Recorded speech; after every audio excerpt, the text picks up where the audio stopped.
মক্কার আশপাশে ঘুরে আর তার জবান দ্বারা মনে মনে পড়ে লা ইলাহা ইল্লাল্লাহ, লা ইলাহা ইল্লাল্লাহ। আবু যর মনে মনে জিকির করে, জিকির করতেছে আর তাওয়াফ করতেছে। হঠাৎ করে আবু যরের কণ্ঠ দিয়া উচ্চ আওয়াজে বলে আশহাদু আল্লা ইলাহা ইল্লাল্লাহু ওয়া আশহাদু আন্না মুহাম্মাদান আবদুহু ওয়া রাসূলুহু।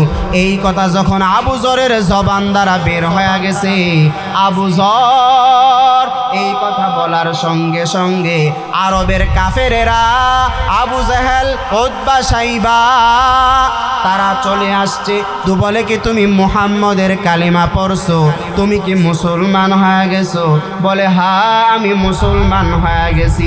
আবু যরকে আরবের কাফেরেরা এত মারলো, আবু যরের নাক দ্বারা কান দ্বারা রক্ত বের হয়ে গেছে, আবু যরের শরীর দ্বারা রক্ত বের হয়ে গেছে। আবু যর তারপরেও জবান দ্বারা আল্লাহর জিকির বন্ধ করে না। আবু যরকে মারতে মারতে আধা মারা করে ফেলছে। এই দিক দিয়া হযরত আব্বাস আয়েশা বলে আরবের কাফেরেরা তোমরা যে তারে এইভাবে মারতেছো, আরো একটা যদি মারো সে আর বেঁচে থাকবে না, তার গায়ে আর একটা টোকাও দিও না। তারে চিনো, সে হইল গিফার এলাকার সন্তান।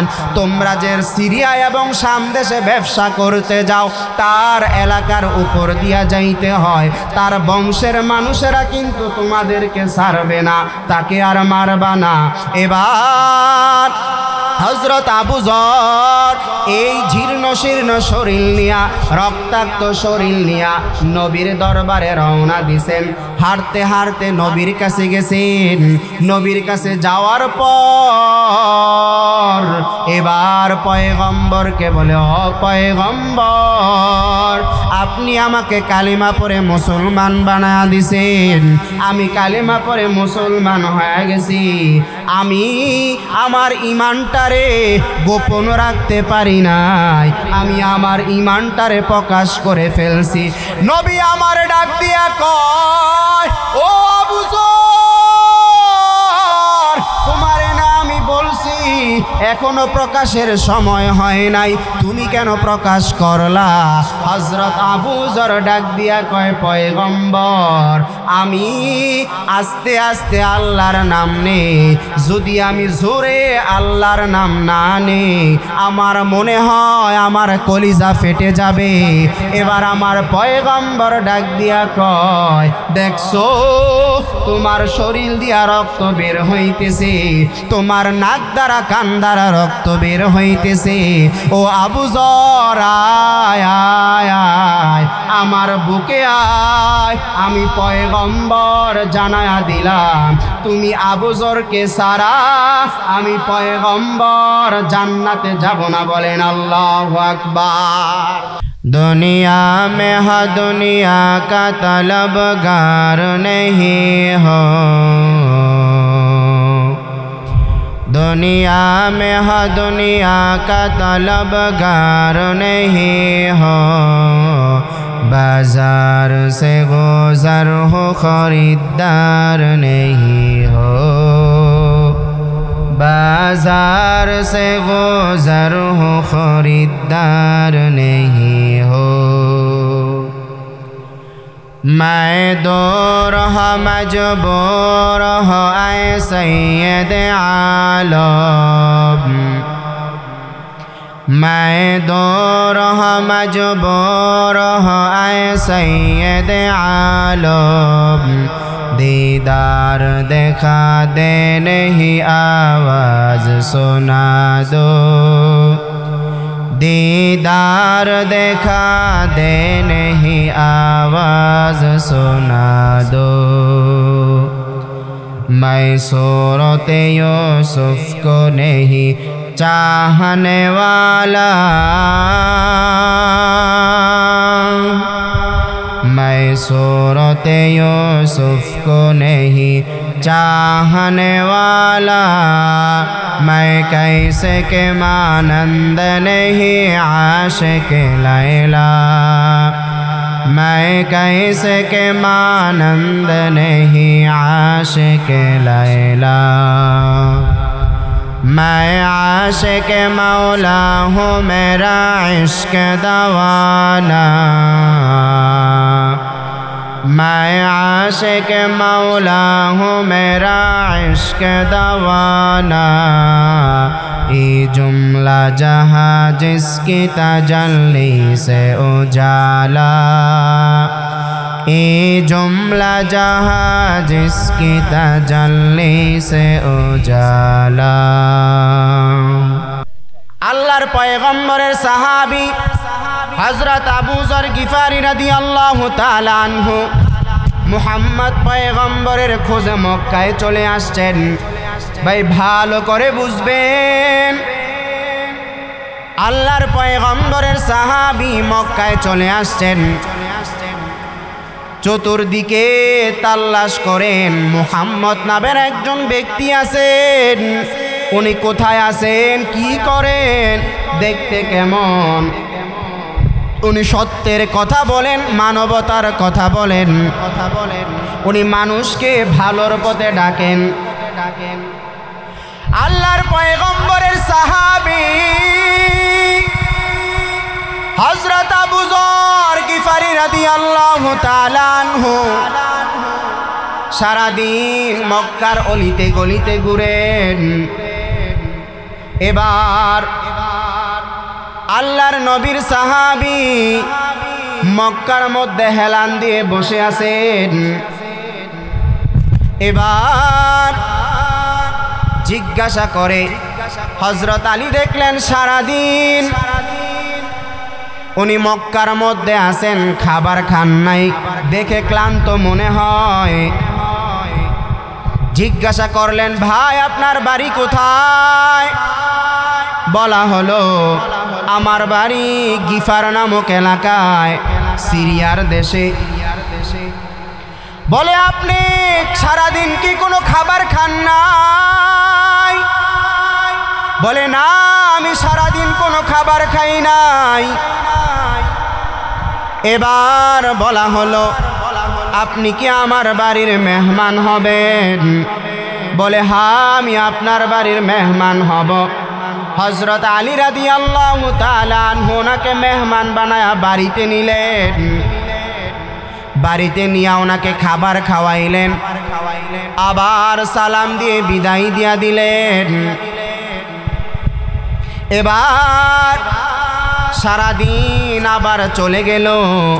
হযরত আবু যর গিফারি সারাদিন রাস্তার অলিতে গলিতে ঘুরে আবার মক্কার পাশে হেলান দিয়ে বসে আছেন। দ্বিতীয় দিন হযরত আলী দেখলেন যে একটা লোক সারাদিন কোনো খাবার খায় নাই, চুলগুলো উস্কো খুস্কো, মানুষটাকে জীর্ণ শীর্ণ মনে হয়, মানুষটা সারাদিন না খায় দুর্বল মনে হয়। এবার লোকটাকে দ্বিতীয় দিনও দাওয়াত দিলেন, ও ভাই, আজকেও কি আপনি আমার বাড়ির মেহমান হবেন? বলে, হ্যাঁ, আমি আপনার বাড়ির মেহমান হব। এবার ওনাকে আলী বাড়িতে নিয়ে গেলেন, দ্বিতীয় দিন ওনাকে খাবার খাওয়াইলেন। এবার হযরত আলী দ্বিতীয় দিনও খাবার খাওয়াইলেন। দ্বিতীয় দিনও খাবার খাওয়ার পর আবার উনি মক্কার মধ্যে চলে আসলেন।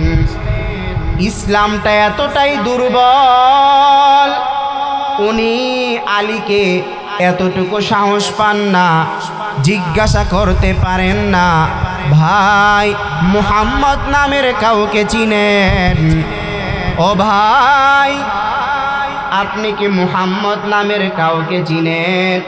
হযরত আলীও জিজ্ঞাসা করতে পারে না, আপনি কাকে তালাশ করেন, কার জন্য আসছেন, কাকে আপনি খোঁজ করেন? এ ভাই, 2500 মুসলমান ভালো করে বুঝিয়া লও, ইসলাম এত সহজে আসে নাই। ইসলামের উপর অনেক রক্ত অনেক ঘাম জড়াইতে হয়েছে। জোরে বলেন ঠিক কিনা? সাহাবায়ে কেরাম ইসলামের জন্য জীবন দিয়েছেন, আম্বিয়ায়ে কেরাম ইসলামের জন্য শাহাদা বরণ করছেন, আল্লাহর ওলিগণ ইসলামের জন্য অনেক কষ্ট করে গেছেন। তারপরে আমার সোনার দেশে শাহজালালের মাধ্যমে আমরা ইসলামকে পাইছি। ইসলাম এত সহজে আসে নাই।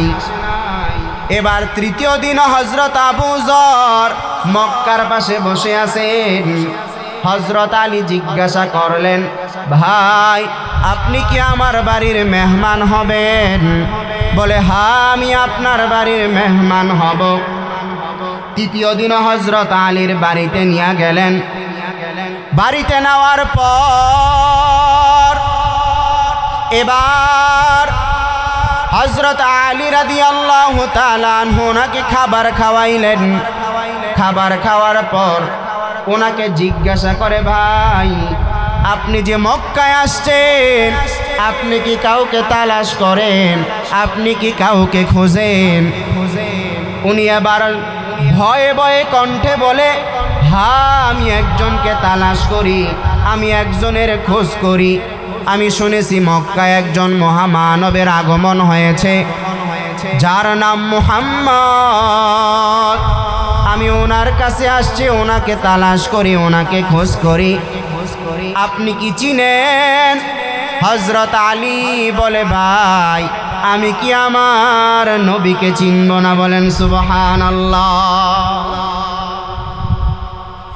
এবার বলে, আমি আপনাকে নবীর কাছে নিয়ে যাইতে পারি, তবে একটা শর্ত আছে, কাউকে বলা যাবে না, কাউকে বলতে পারবেন না। আমি আপনাকে নবীর কাছে নিয়ে যাব, তবে আমি আগে আগে যাব, আপনি আমার পিছন পিছন যাবেন। আর আমি যেই দিকে নবী আছেন ওই দিকে আমি একটা পাথর নিক্ষেপ করব, আর আপনাকে অন্য পথে আমি চলে যাব। যেই দিকে পাথরটা ফালাবো ওই দিকেই আমার পয়গম্বর আছে। বলেন সুবহানাল্লাহ। এবার হযরত আলী আবু যর গিফারিকে নিয়ে রওনা দিলেন। যার আশিক, যার পাগল, তাকে দেখবেন, তার কাছে যাইবেন। মনের মধ্যে অনেক শান্তি, মনের মধ্যে অনেক আশা, অনেক ভয়। এবার আস্তে আস্তে আরবের আঁকা পাকা বত্তিয়া রওনা দিলেন। যাইতে যাইতে যখন রাস্তার মোড়ে গেলেন, হযরত আলী একটা পাথর নিক্ষেপ করলেন। হযরত আলী অন্য রাস্তায় চলে গেলেন। আর আবু যর গিফারি দেখলেন পাথরটা এই দিকে নিক্ষেপ করছে, এই দিকে গেলেই আমার মাসুককে পাবো, এই দিকে গেলেই আমার নবীকে পাবো। বলেন সুবহানাল্লাহ। এবার হযরত আবু যর আল্লাহর পয়গম্বরের সাহাবী আস্তে আস্তে যাইতেছেন।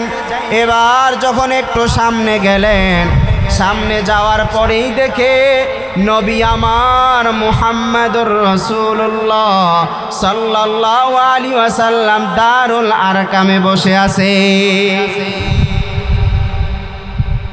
এবার আবু যর নবীর দিকে তাকাইয়া বলে, হা হা, এটা কোনো খারাপ মানুষের চেহারা না, এটা কোনো মিথ্যুকের চেহারা না, এটা হইল আমার আল্লাহর পক্ষ থেকে পয়গম্বর মুহাম্মদের চেহারা। বলেন সুবহানাল্লাহ। অর্থাৎ সে নবীর পাগল, নবীর কথা শুনছে, নবীকে দেখবেন, নবীকে দেখার জন্য। এবার সে যখন নবীর সামনে গেলেন, যাইয়া আবু বকর নবীকে বলে, নবী আজকে 3 দিন হয়ে গেছে মক্কায় আসছি, কারো কাছে বলার সাহসটাও পাই না যে আপনি কোথায়। আজকে 3 দিন পরে আপনার কাছে আসছি। নবী, আপনার চেহারা বলে আপনি সত্য নবী, আপনি কোনোদিন মিথ্যা বলেন না, আমাকে আপনি কালিমা পড়ে মুসলমান বানায়া দেন। আদেরে কুদরত দারি বরকামাল আনতা রব্বি আনতা হাসবি জুল জালাল তুহি কাদের জলিলুল্লাহ জাহাদার বহর হালে তুহি মেরা নিগাহদার। আমার আপনার পয়গম্বর হযরত আবু যরকে কালিমা পড়ায়া দিলেন, আবু যরকে মুসলমান বানায়া দিলেন। আর মুসলমান বানাইয়া আবু যরকে বলিয়া দেয়, ও আবু যর শোনো, তুমি যে মুসলমান হইছো এটা কারো কাছে বলবা না, এটা এখন প্রকাশ করবা না, এখনো প্রকাশ করার সময় হয় নাই। যাও, আমি যে এই জায়গায় আছি এই কথাও কাউকে বলবা না, যাও গোপনে গোপনে আমল করতে থাকো। হযরত আবু যর নতুন মুসলমান, নব মুসলমান। এই আবু যরের ভিতরে ঈমানের পাওয়ার আছে, আবু যরের ভিতরে কালেমার পাওয়ার আছে। আবু যর মক্কার আশপাশে ঘুরে আর তার জবান দ্বারা মনে মনে পড়ে লা ইলাহা ইল্লাল্লাহ, লা ইলাহা ইল্লাল্লাহ। আবু যর মনে মনে জিকির করে, জিকির করতেছে আর তাওয়াফ করতেছে। হঠাৎ করে আবু যরের কণ্ঠ দিয়া উচ্চ আওয়াজে বলে, আশহাদু আল্লা ইলাহা ইল্লাল্লাহু ওয়া আশহাদু আন্না মুহাম্মাদান আবদুহু ওয়া রাসূলুহু। এই কথা যখন আবু যরের জবান দ্বারা বের হয়ে গেছে, আবু যর এই কথা বলার সঙ্গে সঙ্গে আরবের কাফেরেরা আবু জেহেল, উতবা, সাইবা তারা চলে আসছে। তো বলে কি তুমি মুহাম্মদের কালিমা পড়ছো, তুমি কি মুসলমান হয়ে গেছো? বলে হ্যাঁ, আমি মুসলমান হয়ে গেছি। আবু যরকে আরবের কাফেরেরা এত মারা মারলো, আবু যরের নাক দ্বারা কান দ্বারা রক্ত বের হয়ে গেছে, আবু যরের শরীর দ্বারা রক্ত বের হয়ে গেছে। আবু যর তারপরেও জবান দ্বারা আল্লাহর জিকির বন্ধ করে না। আবু যরকে মারতে মারতে আধা মারা করে ফেলছে। এই দিক দিয়া হযরত আব্বাস আয়েশা বলে, আরবের কাফেরেরা তোমরা যে তারে এইভাবে মারতেছো, আরো একটা যদি মারো সে আর বেঁচে থাকবে না, তার গায়ে আর একটা টোকাও দিও না। তারে চিনো, সে হইল গিফার এলাকার সন্তান। তোমরা যে সিরিয়া এবং শাম দেশে ব্যবসা করতে যাও, তার এলাকার উপর দিয়া যাইতে হয়, তার বংশের মানুষেরা কিন্তু তোমাদেরকে ছাড়বে না, তাকে আর মারবা না। এবার হযরত আবু যর এই জীর্ণ শীর্ণ শরীর নিয়া, রক্তাক্ত শরীর নিয়া নবীর দরবারে রওনা দিছেন। হাঁটতে হাঁটতে নবীর কাছে গেছেন। নবীর কাছে যাওয়ার পর এবার পয়গম্বরকে বলে, ও পয়গম্বর, আপনি আমাকে কালিমা পড়ে মুসলমান বানায়া দিছেন, আমি কালিমা পড়ে মুসলমান হয়ে গেছি। আমি আমার ঈমানটারে গোপন রাখতে পারি নাই, আমি আমার ঈমানটারে প্রকাশ করে ফেলছি।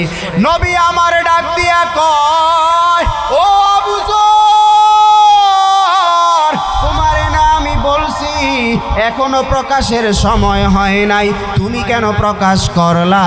হযরত আবু যর ডাক দিয়া কয়, পয়গম্বর, আমি আস্তে আস্তে আল্লাহর নাম নেই, যদি আমি জোরে আল্লাহর নাম না নেই আমার মনে হয় আমার কলিজা ফেটে যাবে। এবার আমার পয়গম্বর ডাক দিয়া কয়, দেখছো তোমার শরীর দিয়া রক্ত বের হইতেছে, তোমার নাক দ্বারা কান দ্বারা রক্ত বের হইতেছে। ও আবু যর আয় আয় আয়, আমার বুকে আয়, আমি পয়গম্বর জানায়া দিলাম তুমি আবু যরকে ছাড়া আমি পয়গম্বর জান্নাতে যাব না। বলেন আল্লাহু আকবার। আমার পয়গম্বরের সাহাবী হযরত আবু যর আবার মক্কায় চলে আসছেন, আবার আস্তে আস্তে জিকির করেন, নামাজ পড়েন, গোপনে তেলাওয়াত করেন। আবু যর হঠাৎ করে আবার উচ্চ কণ্ঠে আওয়াজ দেয়, মাঝে মাঝে আল্লাহর জিকির করে। যখন জিকির করে এবার কাফেরেরা আবু যরের উপর আক্রমণ করে। এবার যখন ইসলামটা কায়েম হয়ে গেছে, আল্লাহর পয়গম্বর মিরাজ থেকে আসছেন, আসার পর একদিন জিব্রাইল আলাইহিস সালাম পয়গম্বরের কাছে আসছেন। পয়গম্বরের কাছে আসার পর এবার পয়গম্বরকে জিব্রাইল বলে, ও পয়গম্বর, ওই যে তাকায়া দেখেন চাদর মুড়ি দিয়া আপনার একজন সাহাবী হাঁটিয়া যায়, তাকে কি আপনি চিনেন? এটা আপনার সাহাবী হযরত আবু যর গিফারি। আমার পয়গম্বর জিব্রাইলকে বলে, ও ভাই জিব্রাইল, তুমি কেমনে আবু যরকে চিনো? বলে, ও পয়গম্বর, আপনার এই সাহাবী আবু যরকে শুধু আমি জিব্রাইল চিনি না, আসমানের সব ফেরেশতারা, জিব্রাইল আমি সহ আসমানের সব ফেরেশতারা আপনার সাহাবী আবু যরকে চিনে। বলেন সুবহানাল্লাহ। বলে কেমনে চিনে? বলে ওয়াজহান, দুই কারণ, লিসিগরিহি আলা নাফসিহি, একটা কারণ হইল আবু যর নিজেকে ছোট মনে করে, আবু যর নিজেকে বড় মনে করে না, সব সময় নিজেকে ছোট মনে করে। আবু যর যখন নাকি মনিব ছিলেন, মালিক ছিলেন, ওনার অধীনে একজন কর্মচারী ছিলেন। একদিন আবু যর ওই লোকটাকে, একটা লোক উনি ওনার কাজ করে, ওনার গোলাম, এই গোলামকে উনি, লোকটা কালো হওয়ার কারণে তাকে ডাক দিছেন, হে কালাইয়ার পোলা এদিকে আসো। এই কথা বলার পর আমার পয়গম্বর এই কথাটা শুনে ফেলছেন। আবু যরকে ডাক দিয়া কয়, হে আবু যর, তুমি কেন তাকে কালাইয়ার পোলা বললা? তার খিতাবি নাম কেন বললা? আর কখনো বলবা না। আবার পয়গম্বর একটা নসিহত করে দিছেন, আবু যর জীবনে কোনোদিন কাউকে আর নিজের থেকে বড় মনে করে নাই। হাদিসে আছে আবু যর গিফারি যেই প্লেটে খাবার খাইতেন, তার গোলামকেও সেই প্লেটে খাবার খাওয়াইতেন। আবু যর গিফারি যেই কাপড়ের পোশাক পরিধান করতেন, তার গোলামকেও সেই কাপড়ের পোশাক পরিধান করাইতেন।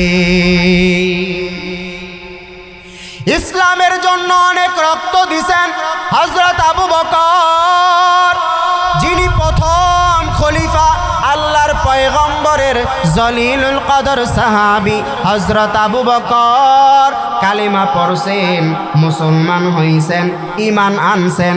ঈমান আনার পর এই আবু বকর আল্লাহর পয়গম্বরকে ডাক দিয়া কয়, ও পয়গম্বর, আমার মনে চায় আমি মক্কার সামনে দাঁড়াইয়া সবাইকে প্রকাশ্যে কালিমার দাওয়াত দেই, সবাইকে প্রকাশ্যে কালিমার কথা বলি। আমার মনে চায় আমি একটু খুতবা দেই। আবু বকরকে ডাক দিয়া কয়, ও আবু বকর, তোমার যদি এতই মনে চায় তাহলে যাও না, যাইয়া একটু কালিমার কথা বলো। আবু বকর আসছেন, আইসা আবু বকর মানুষদেরকে ডাক দিয়া কয়, শোনো, আল্লাহকে আল্লাহ মানো, আমার পয়গম্বরকে বকরকে নবী মানো, তাহলে দুনিয়াতে শান্তি, আখিরাতে চিরমুক্তি, মৃত্যুর পরে জান্নাত পাইবা, নতবা তোমাদের ঠিকানা জাহান্নাম হয়ে যাবে। ও ভাই দোস্ত বুজুর্গ, ভালো করে খেয়াল করে শুনবেন। হযরত আবু বকর কালেমার দাওয়াত দেওয়ার জন্য মক্কার মধ্যে দাঁড়াইয়া জোরে একটা ভাষণ দিলেন, যেটা ছিলেন ইসলামের সর্বপ্রথম খুতবা। ওনার আগে কেউ খুতবা দেন নাই, উনি সর্বপ্রথম খুতবা দিলেন। খুতবা দেওয়ার সঙ্গে সঙ্গে আরবের কাফেরেরা আবু বকরকে এমন মারা মারছেন, আধা মারা করে ফেলছেন। আবু বকরের শরীর দ্বারা রক্ত বের হয়ে গেছে। আবু বকরের আত্মীয় স্বজনরা আইসা বলে, আর আবু বকরকে মাইরো না, আর আবু বকরকে আঘাত করিও না। এবার আমার আপনার পয়গম্বর, উনি তো পয়গম্বরের কথা বলছেন, কিন্তু আবু বকরের মা তখনও কালেমা পড়ে মুসলমান হয় নাই। উনি মা তো আপনি হয়। সবাই সন্তানকে ছেড়ে চলে যাইতে পারে, কিন্তু কোনো মা সন্তানকে বিপদে রেখে যাইতে পারে না। জোরে বলেন ঠিক কিনা?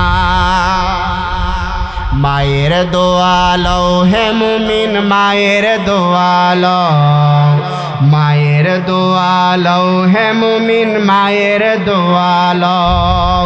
বিপদে পড়বে না তুমি যখন যেথায় যাও, বিপদে পড়বে না তুমি যখন যেথায় যাও। মায়ের দোয়া লও হে মুমিন, মায়ের দোয়া লও, মায়ের দোয়া লও হে মুমিন, মায়ের দোয়া লও। একটি গ্লাস পানির ফলে ছড়িয়েছে বিশ্বভুবন, যার কারণে বাইজিদের নাম ছড়িয়েছে বিশ্বভুবন। ছোট্ট শিশু বাইজিদেরই মতো সবাই হও, ছোট্ট শিশু বাইজিদেরই মতো সবাই হও। মায়ের দোয়া লও হে মুমিন, মায়ের দোয়া লও, মায়ের দোয়া লও হে মুমিন, মায়ের দোয়া লও। মায়ে যখন দোয়া করে চলে যায় আরশ পরে, মায়ে যখন দোয়া করে চলে যায় আরশ পরে, সাথে সাথে কবুল হয় ফল দেখিতে পাও, সাথে সাথে কবুল হয় ফল দেখিতে পাও। মায়ের দোয়া লও হে মুমিন, মায়ের দোয়া লও, মায়ের দোয়া লও হে মুমিন, মায়ের দোয়া লও। যাহা কিছু হও না কেনে কিছুই না মায়ের দোয়া বিনে, বাস্তবে না বইজা মনে কইর না যে ফাও, বাস্তবে না বইজা মনে কইর না যে ফাও। মায়ের দোয়া লও হে মুমিন, মায়ের দোয়া লও, মায়ের দোয়া লও হে মুমিন, মায়ের দোয়া লও। মা কত বড় দামি এক সম্পদ, যার মা নাই সে বুঝে মা যে কত বড় দামি এক সম্পদ, যার বাবা নাই সে বুঝে বাবা যে কত বড় দামি এক সম্পদ। এই জায়গায় আমার আপনার অনেকের মা অনেকের বাবা শুইয়া আছেন। আজকে খালা ফুফুদের মতো কতজনকে দেখা যায়, কিন্তু মায়ের মতো আপন কেউ হয় না। হযরত আবু যরকে রক্তাক্ত করে মক্কায় ফালায়া থুইছে, কেউ সামনে যায় না। মা তো মা যাইয়া আবু বকরকে বলে, আবু বকর আয় আয় আয় আয় বাবা বাড়িতে আয়। আবু বকরের হুঁশ নাই, আবু বকর বেহুশ হয়ে গেছেন। এবার কিছুক্ষণ পরে যখন আবু বকরের হুঁশ আসছেন, এবার হযরত আবু বকর আল্লাহর পয়গম্বরের সাহাবী, হযরত আবু বকর ডাক দিয়া কয়, মা ও মা বলো আমার পয়গম্বর কেমন আছেন? হযরত আবু বকর ডাক দিয়া কয়, মা বলো আমার পয়গম্বর কেমন আছেন? মা ডাক দিয়া কয়, আবু বকর যার কথা বলার কারণে মাইর খাইলি, যার কথা বলার কারণে তোকে আঘাত করলো, তার কথাও এখনো বলতেছো? এবার হযরত আবু বকর ডাক দিয়া কয়, মা আমি একটা লোকমাও মুখের মধ্যে দিব না, একটা গ্লাস পানিও আমি পান করব না, যতক্ষণ পর্যন্ত আমি আমার পয়গম্বরকে না দেখব। আল্লাহর পয়গম্বরের সাহাবী হযরত আবু বকর বলেন, চলো মা আমাকে পয়গম্বরের কাছে নিয়ে যাও। এবার পয়গম্বরের কাছে রওনা দিছেন, পয়গম্বরের কাছে গেছেন। পয়গম্বরের কাছে যাওয়ার পর এবার রক্তাক্ত শরীর নিয়ে পয়গম্বরের কাছে যাইয়া বলে, ও পয়গম্বর কালেমার কথা বলছি, দিনের দাওয়াত দিছি, দিনের দাওয়াত দেওয়ার কারণে আমাকে কাফেরেরা আঘাত করছে। এই কথা বলার পর পয়গম্বর কান্না করে আর বলে, আবু বকর আমি আপনাকে বলছিলাম এখনো প্রকাশ কইরেন না, আপনি গেছেন। ও আবু বকর আপনার রক্ত বৃথা যাবে না, আপনার রক্তের মাধ্যমে ইসলাম কায়েম হবে। আল্লাহর পক্ষ থেকে আপনার রক্তের মাধ্যমে আল্লাহর দ্বীন প্রতিষ্ঠিত হবে। জোরে বলেন ঠিক কিনা? আল্লাহর পয়গম্বর এই ইসলামের জন্য জীবন দিছেন, সাহাবায়ে কেরাম ইসলামের জন্য রক্ত জড়াইছেন, ঘাম জড়াইছেন।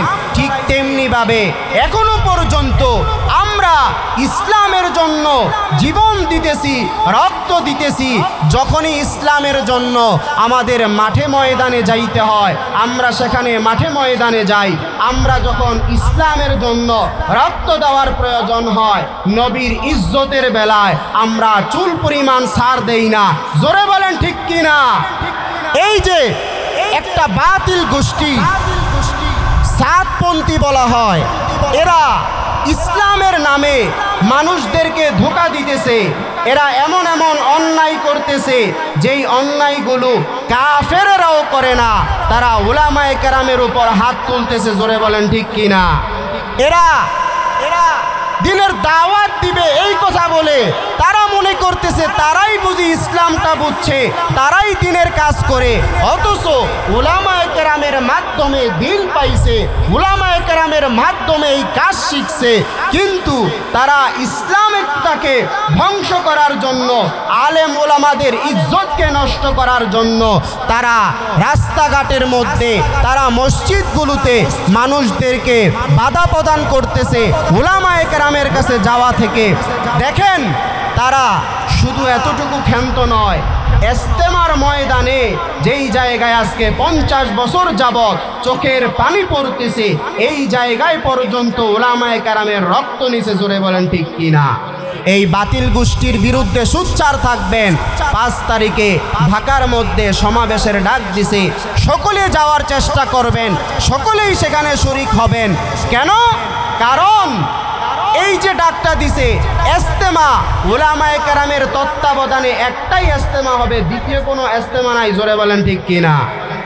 এই জন্য মুসলমান ভাইয়েরা আমার, ইসলাম পাইছেন, মুসলমান হইছেন, এই দুনিয়া থাকতে পারবেন না, এই দুনিয়া থেকে আমাদের যাইতে হবে, আমরা এই দুনিয়ায় থাকতে পারবো না। তবে যেহেতু দুনিয়াতে আসছি, আমার আপনার অল্প সময়ের জিন্দেগি, কবরে আমাদেরকে যাইতেই হবে। এই জন্য কবরের সামানা তৈরি করুন, ঈমানকে মজবুত করুন, নেক আমল বেশি বেশি করুন। এবং যেই যুবকরা এত সুন্দর আয়োজন করছে, আল্লাহ পাক রব্বুল আলামিন এই যুবকদেরকে ইসলামের জন্য কবুল করেন। এবং আপনাদের পাশেই গোরস্থান, এই গোরস্থানে যাদেরকে রাখা হয়েছে, এলাকাবাসী সমস্ত যারা অন্ধকার কবরে চলে গেছেন, আল্লাহ যেন তাদেরকে ক্ষমা করেন। এবং প্রতি বৎসর এই ফাউন্ডেশনের উদ্যোগে এমন সুন্দর মাহফিল হোক। আপনারা চান কি চান না?